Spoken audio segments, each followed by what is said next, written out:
Good evening. I'm very happy that we have gathered tonight to honor a most misunderstood artist, one who in my mind was far ahead of his times. The book that we are launching tonight is the fourth title in Vibal Foundation's Arte Filipino series, which seeks to bring Philippine art into broader public view by showcasing exciting and outstanding art scholarship in lavishly illustrated books at affordable prices. I wish to thank Ateneo Art Gallery Director Rosita Leong and Managing Curator Yael Camino for their beautifully mounted retrospective, which was the real genesis of this book.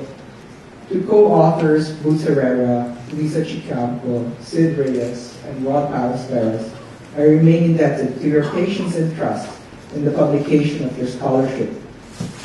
A book of this magnitude would not be possible without the cooperation of various local and foreign institutions, including Bank Museum, Cultural Center of the Philippines, Bangko Sentral ng Pilipinas, ABS-CBN Corporation, Galleria de Manila, Art Association of the Philippines, the Metropolitan Museum of Art and the Museum of Modern Art, both in New York, and the National Art Gallery of London. I especially treasure the support of artists and the numerous art patrons and collectors who kindly lent their artworks.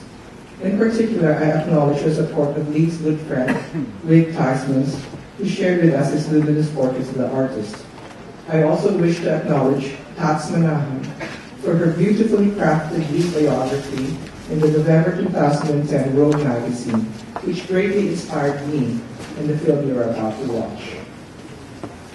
I am also indebted to my office mate, the artist's daughter-in-law, Malu Aguinaldo, good friends Richie Quirino and Gemma Susara, who through the years, and notwithstanding the critical judgment of others, shared with me the legend of Lee.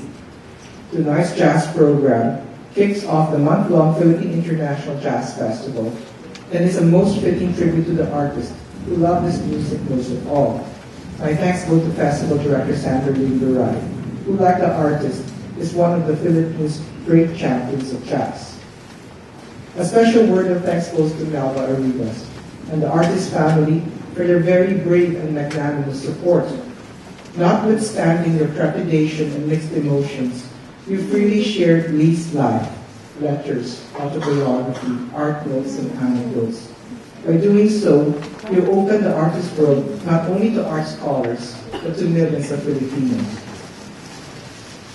Lastly, I would like to dedicate this book to my father confessor and my mentor in American publishing, the Reverend James Quioso, SDB, who passed away peacefully 3 days ago on the feast of St. John Bosco. He died in the hills of Torino, Italy, the region which sired many saints, including Father Jim's spiritual models, Mary Mazzarello, and Don Bosco himself. For those who knew Father Jim well, he was a man who truly changed my life, and as my Jesuit teachers used to say, a man who truly lived for others.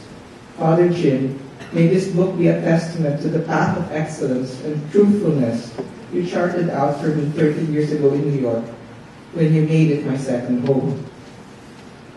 In retelling Lee Aguinaldo's tale, we come face to face with the eternal and poignant struggle of art versus commerce. For Lee, it was always a clear but extremely difficult choice. Art was to reign supreme, even at the cost of material welfare or even family relationships.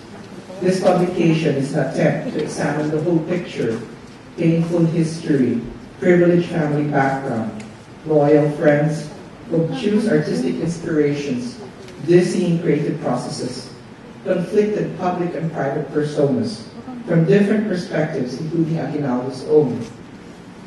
The artist himself, with his self-referential and irreverent tendencies, might have poked fun at the idea of him being held up as a pillar of art history. Ultimately, while it may be possible to consider Lee the artist separately from Lee the man, this is part of what gives his art so much power. Lee Aguinaldo took the pains and joys of his turbulent life and transformed them into works that transcend his own personal history and speak to future generations of Filipinos.